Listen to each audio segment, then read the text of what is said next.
Hello everyone. In this video you will learn how to use in spite of in your English.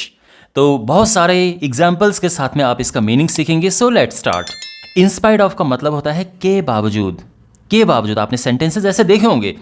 जुकाम होने के बावजूद उसने ice cream खाई, या बारिश होने के बावजूद वो छाता लेकर नहीं गया, या एग्जाम होने के बावजूद उसने वो फिल्म देखने गया. तो आप ये समझ गए ना.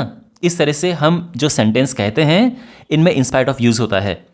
ध्यान रखना, इन स्पाइट ऑफ की जगह पर हम डिस्पाइट भी यूज़ कर सकते हैं और इनके मीनिंग पे कोई फ़र्क नहीं पड़ेगा. लेकिन स्पीकिंग में ज़्यादातर हम इन स्पाइट ऑफ यूज़ करते हैं. वैसे लिखने में आपको कभी कभार डिस्पाइट भी लिखने को देखने को मिल जाएगा.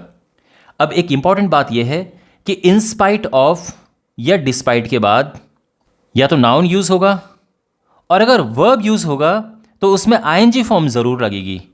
दूसरी बात, इन स्पाइट ऑफ के बाद अगर आपको सब्जेक्ट यूज करना है, मान लो कि आपने कहा इन स्पाइट ऑफ, और इसके बाद आपको सब्जेक्ट यानी ही शी इट ऐसा कुछ कहना है, या आई कहना है, या यू कहना है, तो यहां पर आपको लिखना पड़ेगा the fact that. The fact that. ठीक है, तो ये आपको यूज करना पड़ेगा. और एक और बात है कि इन स्पाइट ऑफ द फैक्ट की जगह पे हम ऑल्दो भी यूज कर सकते हैं.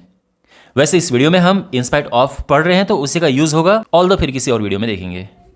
अब यहां पर कुछ एग्जाम्पल सेंटेंसेस हैं. देखिए, अगर आपको यह कहना है कि जुकाम होने के बावजूद उसने आइसक्रीम खाई, इसको इंग्लिश में कैसे कहेंगे? तो यहां पर देखो, या जैसे मैंने कहा, या तो हम इन स्पाइट ऑफ कहेंगे या डिस्पाइट कहेंगे. डिस्पाइट के बाद ऑफ नहीं लगता है, ये ध्यान रखना. इन स्पाइट ऑफ, अब जुकाम होने के बावजूद, तो in spite of having a cold he ate an ice cream. समझ आ गया? और दूसरी बात यह है कि ये जो बाद वाला है, आप इसको उठाकर पहले भी रख सकते हैं और पहले वाले को उठाकर आप बाद में भी रख सकते हैं. तो कहने का मतलब ये है कि ये हो जाएगा he ate an ice cream despite having a cold. लेकिन जब डिस्पाइट या इंस्पाइट ऑफ शुरू में आते हैं तो कॉमा लगता है, जब ये बाद में आता है तो कॉमा नहीं लगता है. ठीक है. सेकेंड सेंटेंस, चोटिल होने के बावजूद भी वह खेला, यानी उसको चोट लगी थी, वो तब भी खेला. इन स्पाइट ऑफ बींग सिक, और बेसिकली यहां पर सिक की जगह पर इंजर्ड होना चाहिए. तो in spite of being injured, sick के लिए हम बीमार कह सकते हैं कि बीमार होने के बावजूद ही प्लेड द मैच, और चोटिल मीन्स इंजर्ड, तो in spite of being injured he played the match. ठीक है, समझ आ गया? एक कार होने के बावजूद उसने एक और कार ली, तो in spite of having a car, है ना, इन spite of having a car he bought another one, एक और ली. भारी बारिश के बावजूद मैं कल ऑफिस गया. In spite of the heavy rain I went to office yesterday. समझ आ गया? कंधे में चोट होने के बावजूद सचिन ने पूरा मैच खेला. Despite the injury in the shoulder Sachin played the whole match. तो यहां पे डिस्पाइट या in spite of the injury in the shoulder Sachin played the whole match. कड़ी मेहनत के बावजूद भी वह एग्जाम में पास नहीं हुआ. डिस्पाइट हार्ड वर्क या in spite of hard work he couldn't pass the exam. और यहां पर हम ये भी कह सकते हैं, क्योंकि यहां पे हम वर्ब, अगर मान लो सब्जेक्ट हम लगा रहे हैं तो क्या कहना होगा? डिस्पाइट द फैक्ट या in spite of the fact. In spite है ना, डिस्पाइट की जगह पे हम कह सकते हैं in spite of the fact that, फिर ये पूरा he worked so hard he couldn't pass the exam. और जैसे वहाँ पे कहा था कि इसकी जगह पर हम ऑल्दो भी लगा सकते हैं, तो although he worked hard, although he worked so hard he couldn't pass the exam. तो ये सब हम इंग्लिश में यूज़ कर सकते हैं. अब कुछ और प्रैक्टिस करते हैं. यहाँ पे है सेंटेंस फॉर्मेशन.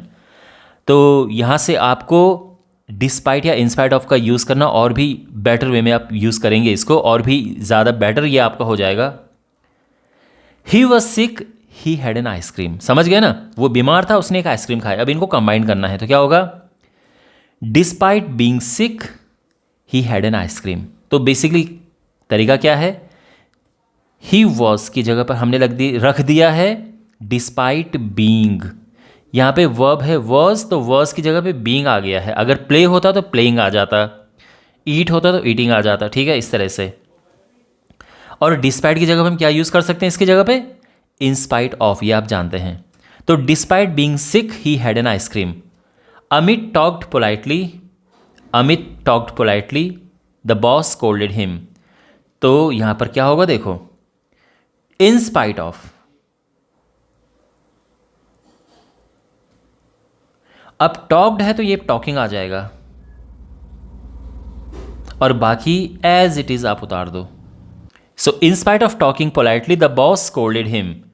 अब तीसरा है it was raining heavily I went to college. तो यहाँ पर फिर से वही बात है कि वर्ब यहाँ पर रेनिंग है, ठीक है। तो क्या होगा, इन स्पाइट ऑफ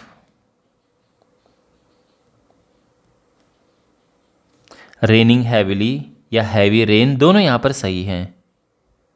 आप हैवी रेन भी कह सकते हैं या रेनिंग हैविली भी कह सकते हैं, आई वेंट टू कॉलेज। और यहाँ पर ये 2 सेंटेंसेस हैं, आपको इनको कंबाइन करना है और कमेंट बॉक्स में लिखना है कि इनको कंबाइन करके क्या आएगा। ओके, और इसी के साथ ये वीडियो समाप्त होता है। मैं उम्मीद करता हूँ कि ये टॉपिक आप अच्छे से समझ गए होंगे। And now you should use this in your English and if possible make some sentences and write down in the comment box below. Thanks for watching. See you in the next video. Take care.